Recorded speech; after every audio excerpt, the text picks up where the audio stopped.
Hello 11th class. इसमें हम इस वीडियो में हम त्वरण के आगे पढ़ने जा रहे हैं। पिछली क्लास में जो है तो पिछली वीडियो में बोले यहाँ त्वरण की डेफिनेशन हमने बता दी थी कि त्वरण क्या होता है और उसको कैसे उसका मात्रक और विमी सूत्र निकाला जाता है। अब यहाँ हमें गणितीय फॉर्म में जो है तो गति के 3 समीकरण की सूत्र की उत्पत्ति करना है। यदि कोई गाड़ी गति कर रही है या कोई वस्तु गति कर रही है तो उसके समीकरण से हम उसका वेग, समय, दूरी किस तरीके से हम उसको निकाल सकते हैं। ये तो पता है गाड़ी चल रही है, 1 घंटे में 10 किलोमीटर चली, लेकिन अब वो कैसे उसका मान निकालना है या पर्टिकुलर किसी एक समय पर उसका मान कितना है, इसके लिए हम क्या करते हैं, फार्मूला बनाया गया है। गणित के गति के 3 फार्मूले बनाए गए हैं, उस फार्मूले की हम उत्पत्ति करते हैं। सबसे पहले हम मानते हैं कि मानो कोई वस्तु जो गति करना स्टार्ट करती है उसका प्रारंभिक वेग कितना है, u है। मतलब जब वो स्टार्ट करना शुरू करी तो प्रारंभ वेग कुछ ना कुछ होगा, तो u से चलना प्रारंभ करती है। फिर त्वरण a से चलते हुए, मतलब जब वो त्वरण a से चलते हुए मतलब हो सकता है गाड़ी शुरू में गाड़ी में स्टार्ट की हमने तो स्पीड हमारी क्या थी, कम थी।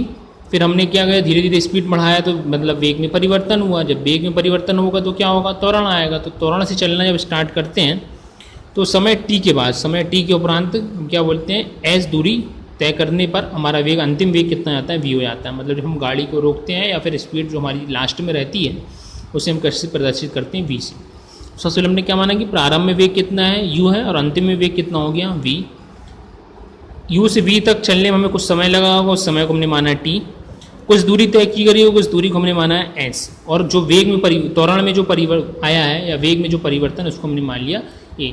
तो ये सबसे पहले हमें मानना पड़ेगा कि हमने किसको क्या माना है।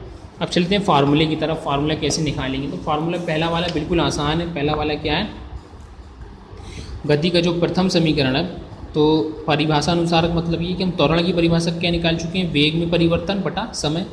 ठीक है, फार्मूला हम इसके पहले पढ़ चुके हैं। तो त्वरण को यहाँ किससे प्रदर्शित किया हमने, पीछे बता चुके हैं। हमने क्या माना है, ए। वेग में परिवर्तन, वेग में परिवर्तन का मतलब क्या, अंतिम वेग माइनस प्रारंभिक वेग। जब भी अंतर की बात आती है तो 2 वेग या 2 राशियों का अंतर करते हैं। अंतिम वेग कितना है, v, और प्रारंभिक वेग कितना है, u। तो v माइनस u, और समय कितना लग रहा है यहाँ पर, समय पीछे मान चुके हमने, क्या माना है, t। v माइनस u बटा t। t का यहाँ इंटू कर देंगे तो कितना हो जाएगा, ये 80। ठीक है, एक स्टेप यहाँ पर डायरेक्टनेस लिख दिया है। ठीक है, तो उसको आप चाहें तो हम पढ़ा सकते हैं। यहाँ इंटू करेंगे तो कितना आएगा, 80। ठीक है, ये इक्वल में v माइनस u। ठीक है, तो v की वैल्यू निकालेंगे तो v यहीं रखेंगे, u इधर आएगा तो क्या में आएगा प्लस। तो ये फार्मूला हमारे पास क्या आ गया, v इक्वल u प्लस 80। ये पहला फार्मूला आ गया हमारे पास। ठीक है, अब दूसरा फार्मूले की तरफ हम आते हैं, गति का द्वितीय समीकरण। तो द्वितीय समीकरण में भी हम पहले जो हमने पीछे लिखा उसको फिर से हमें लिखना पड़ेगा कि माना किसी वस्तु का प्रारंभिक वेग कितना है, u है। त्वरण v a से नियत चाल से या नियत वेग से गति करने पर s दूरी तय करने के पश्चात उसका अंतिम वेग कितना हो जाता है, v हो जाता है। और लगा हुआ समय कितना है, t, जो पीछे था सेम लिखा। अब हमें यहाँ पर दूसरे फार्मूले सॉल्व किए, गति का औसत वेग निकाला। औसत वेग का मतलब हमारे पास 2 वेग हैं, प्रारंभिक और अंतिम। तो औसत निकालेंगे तो कितना होगा, 2 राशियों को ऐड करके 2 का भाग कर देंगे तो ये क्या आ गया, औसत वेग आ गया। ठीक है, समय t में विस्थापन कितना तय किया हमने, पीछे लिखा है दूरी कितनी, s।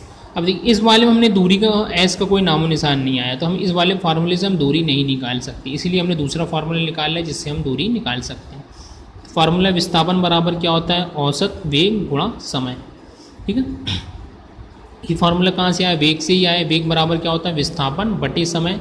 जो बटे में जो समय था वो यहाँ के इंटू हो गया, तो कितना हो गया, वेग इंटू समय। तो विस्थापन बराबर फार्मूला क्या बन गया, वेग इंटू समय। यहाँ कौन सा वेग है, औसत वेग है, इसलिए हमने यहाँ औसत वेग लिया।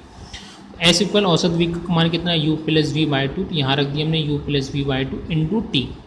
ठीक है, और v बराबर जो पहला फार्मूला हमने यहाँ ऊपर निकाल चुके हैं, तो ये है v बराबर कितना हो गया, u प्लस 80। ठीक है, तो अब ये v की वैल्यू हम कहाँ रख देंगे, यहाँ रख देंगे। तो यहाँ रखे हमने u प्लस v की वैल्यू रख दी है u प्लस 80। ठीक है, अपॉन में जो 2 यहाँ पर वो 2 लिख दी, इंटू में t। अब इसको हम सॉल्व कर लेंगे, तो सॉल्व करने पर हमारा जो आंसर है क्या होगा,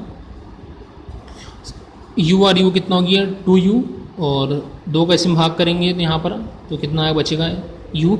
ठीक है, एक स्टेप यहाँ देखो काट दिए, आप पूरा सॉल्व करेंगे। अब बुक में अगर आप से आप देख के करेंगे तो शॉर्ट में दिया रहता है, लेकिन आप अपने तरीके से इसको पूरा जैसे सॉल्व करते हैं मैथ्स में वैसे ही आपको सॉल्व करना है। सॉल्व करने में हमारा क्या आएगा, u प्लस 1/2 80 इंटू में जो बाई टी है, टी का अंडर मल्टीप्लाई कर देंगे तो U T plus half A T का होल स्क्वायर, ये दूसरा फार्मूला आ गया। ठीक है, अब तीसरा इक्वेशन, इस वाले में हमारे पास दूरी भी आ गई, प्रारंभिक वेग आ गया और समय आ गया। लेकिन अगर हमें समय ना दिया हो और हमें दूरी निकालना, वेग निकालना, उसके लिए हमने तीसरा फार्मूला बनाया। तीसरा फार्मूला हमारे पास फिर वही है, विस्थापन एस बराबर क्या होगा, औसत वेग गुणा समय। औसत वेग कितना है ऊपर लिख चुके हैं, u plus v by two into समय कितना लग रहा है, टी लग रहा है। गति का प्रथम समीकरण से हमने क्या किया, यहाँ से टी की वैल्यू निकाली। प्रथम समीकरण जो हमारे ऊपर था ये p बराबर u प्लस ए टी से t का मान निकालेंगे तो u यहाँ आ जाएगा माइनस में और a अपॉन में आएगा, तो ये डायरेक्ट यहाँ पर हमने मान रख दिया कितना, v minus u by a. ठीक है, ये मान को हम कहाँ रख देंगे, यहाँ रख देंगे, t के स्थान पर रखेंगे तो u plus v by two v minus u by a. ठीक है, तो a प्लस बी और a माइनस बी है यहाँ पर। ठीक है, v पहले माइनस में तो यहाँ v लेंगे तो v का स्क्वायर माइनस u का स्क्वायर अपॉन 2a। ठीक है, यहाँ इन्हें आगे कर दिया, अब नीचे कर सकते हैं, इंटू करेंगे यहाँ पर तो कितना हो जाएगा 2as और इसको पहले लिख दो v square minus u square, तो वी स्क्वायर यहाँ u माइनस में है, इधर आके प्लस में हो जाएगा तो यू स्क्वायर प्लस 2as। ये गति का तृतीय समीकरण हो गया।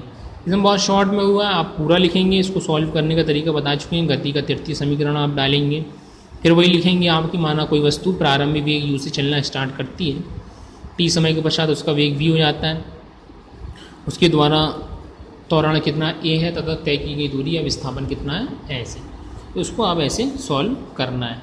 ये आपके 3 फार्मूले होगा, ये 3 फार्मूलों को आप लिखेंगे और अच्छे से पढ़ेंगे, क्योंकि इस फार्मूले से क्वेश्चन आते हैं एग्ज़ाम में, तो इसको हम इसकी फिर न्यूमेरिकल आपको अगली क्लास में कराएंगे। ठीक है, तो इसमें इतना ही, ओके बाय।